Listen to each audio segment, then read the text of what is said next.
Bienvenidos, hoy vamos a hacer un pequeño resumen de ejercicios de razón. Comprender que nosotros estamos trabajando la unidad de variaciones proporcionales, en la cual estamos trabajando los conceptos de razón y proporción. Entender que una razón es una comparación entre dos magnitudes y que las proporciones son comparaciones entre dos razones. Durante estas semanas nos dedicaremos a trabajar el concepto de razón, el concepto de proporción, y una vez que tengamos listo el concepto de proporción, entender los tipos de proporciones, que nosotros trabajaremos la proporción directa y la proporción inversa, entendiendo que cada una de estas proporciones tiene características especiales, gráficos que las identifican y relación entre las variables que vamos a tener que aprender a distinguir. Nosotros en esta unidad estamos trabajando el objetivo de aprendizaje número 8, que corresponde a mostrar que comprendemos el concepto de proporción directa e inversa. En las primeras actividades que realizaremos, nos dedicaremos a aplicar el concepto de razón y proporción. En este primer video solo explicaremos el concepto de razón. Para poder trabajar o optimizar nuestro trabajo, es bueno tener en cuenta algunos textos que utilizaremos para nuestros ejercicios.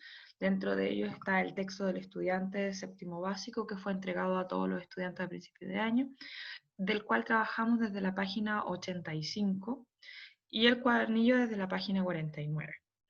Adicionalmente a eso, la profesora utiliza el texto Santillana Bicentenario del nivel de séptimo básico, de donde extrae algunos ejercicios o ejemplos.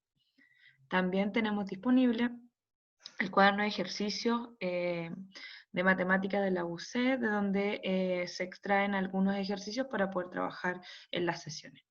Y por último, solo como material complementario, porque a veces está en nuestras casas, está el aritmética de Baldor, donde sale explicado el concepto de razón y proporción, tanto aritmética como geométrica. Nosotros estamos trabajando solo la aritmética. Primero, comprender el concepto de razón. Como lo dijimos en un principio, una razón es una comparación entre magnitudes y se puede escribir de forma vertical o de forma horizontal. Vertical es similar a una fracción y horizontal es similar a una división, pero no es ni una fracción ni una división, es la forma de representar esta razón. Ambas se leen A es a B. Dentro de una razón tenemos que el primer elemento se llama antecedente y el segundo elemento se llama consecuente. Entonces siempre vamos a tener antecedentes a consecuentes. Si hay más elementos, siempre el primero es antecedente. Vamos a hacer algunos ejercicios de ejemplo, de tal forma que nos quede un poquito más claro cómo resolver problemas que involucren razones. Un padre tiene 32 años y su hijo 6 años. ¿En qué razón están las edades del hijo y el padre? Cuando resolvemos este tipo de ejercicios, lo primero que tenemos que tener en cuenta es el orden en el cual nos están preguntando los elementos. Las razones son súper estrictas en cuanto a el orden en que anotamos cada comparación. ¿Dónde me fijo en el orden? En la pregunta. Entonces dice la razón entre las edades del hijo y el padre, por lo tanto, debo escribir primero la edad del hijo y después la edad del padre, dándonos 6 es a 32. Si es posible, debo simplificar al máximo. ¿Por qué números puedo simplificar? Voy a simplificar en este caso por 2. Al simplificar por 2 nos va a quedar 13 es a 16, ya sea de forma vertical u horizontal. Segundo ejercicio. La masa de dos personas está en la razón 5 es a 4. Si una de ellas tiene 13 kilogramos más de masa que la otra, ¿cuál es la masa de la más liviana? Entonces lo que tenemos que hacer es encontrar la masa de estas personas. Pero a diferencia de nuestro primer ejercicio, esta razón se encuentra simplificada. Por lo tanto, como está simplificada, debemos recuperar los valores originales que teníamos en la razón. Es por ello que lo que vamos a buscar es el número desconocido por el cual se simplificó los valores originales para que nos diera 5 y 4. Puedo usar cualquier letra, yo en este caso voy a usar una X para la explicación, pero podría utilizar una M, una E, la que yo necesite, solamente es para identificar que es un número desconocido. Por lo tanto, 5 por este número que no conozco, 5x, me va a dar el peso de la primera persona. Y 4 por este número que no conozco, es decir, 4x, me va a dar el peso de la segunda persona. Después analizo mi pregunta, la pregunta que sea o la información que tengo. Si una de ellas tiene 13 kilogramos más que la otra, entonces habla de diferencia. Y la diferencia nosotros la asociamos como el resultado de una sustracción, por lo tanto debemos anotar la sustracción entre los valores conocidos. 5x menos 4x me va a dar 13. Resuelvo la ecuación asociada, reduzco los términos semejantes y llego a que x es igual a 13. Ese no es la respuesta de mi ejercicio, es simplemente el valor desconocido que estábamos buscando. ¿Qué hacemos ahora? Una vez que encontramos este número por el cual simplificamos los valores originales, lo que vamos a hacer es multiplicar ese número por cada uno de los elementos de nuestra razón.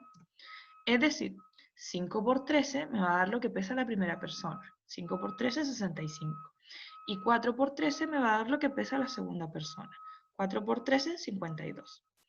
Ahora analizo mi pregunta. Dice, ¿cuál es la masa de la más liviana?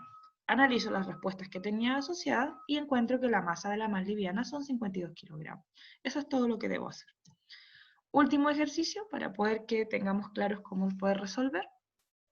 A diferencia del ejercicio anterior donde teníamos que restar, en este ejercicio vamos a sumar los valores. Entonces tengo dos ángulos suplementarios, están en la razón 2 es a 7.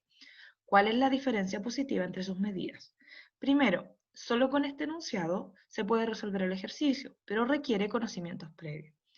El conocimiento previo que necesitamos es recordar que los ángulos suplementarios son aquellos que suman 180 grados.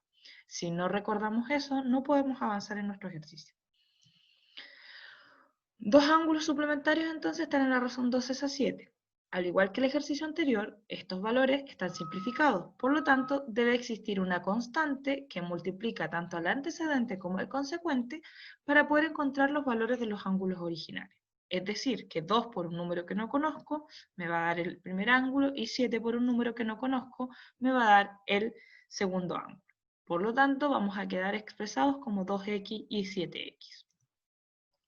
Ahora, esos ángulos tengo que ver cómo se relacionaban, pero dijimos que ambos ángulos eran suplementarios. Al ser suplementarios, suman 180, por lo tanto estoy en condiciones de escribir mi ecuación. 2x más 7x igual 180.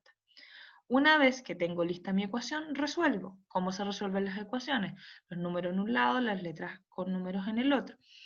En este caso ya está separado, así que estamos listos. Ahora que tengo 2x más 7x, sumo las x, es decir, 2 más 7 me da 9x, y ese 9 que está multiplicando a la x, en el otro lado tiene que hacer la operación contraria, por propiedades. Y 180 dividido en 9 me da 20. Ese 20 no es la respuesta de mi ejercicio, es simplemente el número por el cual simplifiqué. Ahora multiplico 20 por 2 y me va a dar el ángulo 1, y 20 por 7 y me va a dar el ángulo 2. De esto obtenemos que el primer ángulo medía 40 y el segundo ángulo medía 140. Calculamos la diferencia entre los valores y obtenemos 100. Y con eso terminamos nuestro ejercicio.